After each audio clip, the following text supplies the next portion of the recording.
Alright, so how's everybody doing out there? Reverend Colonel here, and where do I start? Um, Sitting here in the hospital parking lot again.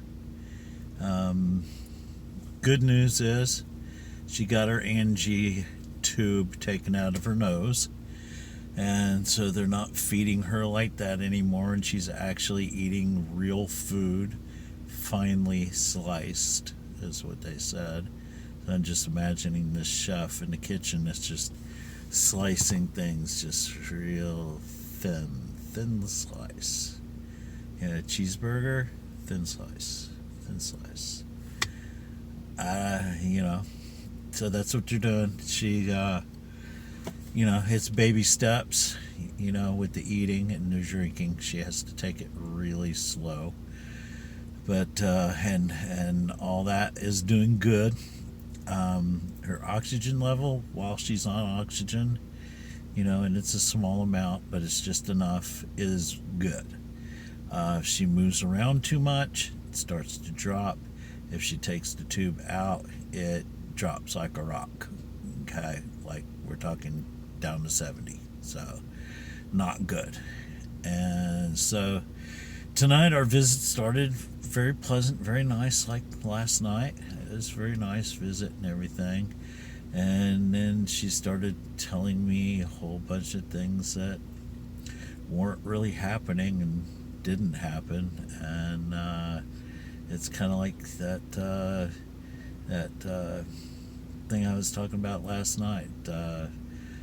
Sundowners is kind of like that. I guess I need to try to get here earlier in the day. I don't know. I don't know if that makes a difference, or just me being around makes a difference, or what. But she was very annoyed at me at the end of our evening because I won't take her home. She wants to go home, see her kids. She's concerned about her boys and about her daughter, and she's concerned about her dogs, and and she's like, well, what did you do to my dogs then, and stuff like that, because I won't take her home. And she's like, well, I'll just call an Uber. And I'm like, well, that's great, but how are you going to get to the Uber? I mean, you can't get off this oxygen. You can't take it with you. You can't, there's no hose long enough to go through the wall to wherever you want to go. She's like, well, we'll just take some with us. And it's like, we don't know how to regulate it. So, they tell me that it goes up and down like this. There's going to be good days, there's going to be bad days. She really thinks that she thought she was going to go home tomorrow. And I told her, I said, no, you got to go to rehab. She's like, no, I'm not going to rehab. We'll do rehab at home. And I'm like, I don't think they're going to let you do that. And so, anyway, and I know they won't. I already talked to the caseworker, and the caseworker is fixing up something, so I should know tomorrow or the next day. And they will be moving her to a rehab, and they're going to be working on her mobility and her cognitivity. And so, anyway, there's my son calling right now. Wondering, where the heck are you? How come you're not home yet? It's because I've been dealing with this stuff tonight, trying to be there for her. And she's all upset with me. She's like, you don't have my 6. You don't have my 6. I'm like, I do have your 6. Said, I'm the point man. That's what the husband is. I'm the point man for my platoon, which is my family. And I am leading and I'm guiding us where we need to go.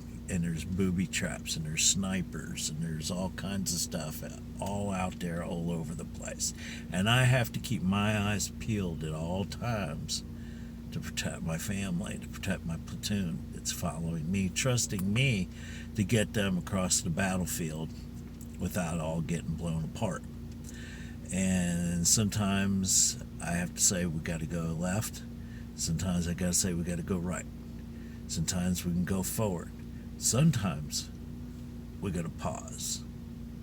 And that's what I told her. And I said, I have your 6. And I'm saying right now, you got to pause. But she didn't get that. And she's, like, you don't have my 6. You don't have my 6. You won't get me out of here. And just,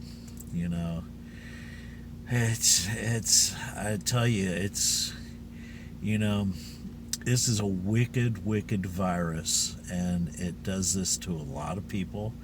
COVID brain is not uncommon, it's actually very common, and it's because of the loss of oxygen. Other things can cause that too from loss of oxygen, but this is something that's caused because of COVID and the loss of oxygen. And it happens to a lot of people, and people need to know, and that's why I'm doing these videos, is not just to let my friends out there and my family know what's going on with my wife, but I'm trying to bring awareness to what is going on, and something that you don't hear about in the news. They don't tell you about this, and it's why we've all got to be so careful out there. Some people get lucky, like I did. I got COVID after I got vaccinated, but I was asymptomatic. I was out mowing the lawn the next day. My wife, she gets knocked here into the hospital and now has COVID brain. And we're looking at a month of rehab after this.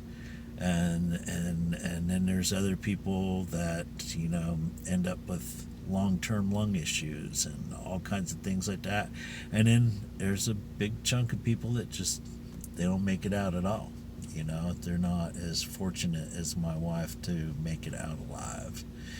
And so, anyway, just helping everybody stay aware, get your vaccination if you haven't, because, she hadn't got her vaccination, who knows, she might not have lived at all. She might have just croaked right away, and I might have got real sick, So,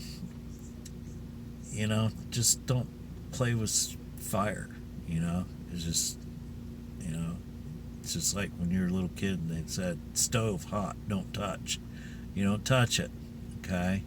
So, everybody do your duty, do your civil duty, and get vaccinated for yourself and for everyone else out there, and everybody please stay in the Word, read your Bible every day, start your morning off listening to God and what God has to say to you, meditate on His Word, and pray for your family, pray for everybody else, pray for my wife. Please pray for my wife, and pray for me and my family. And I pray for all of y'all out there. So, anyway, I guess that's about it. Kind of went a little long, but sorry about that. It's just,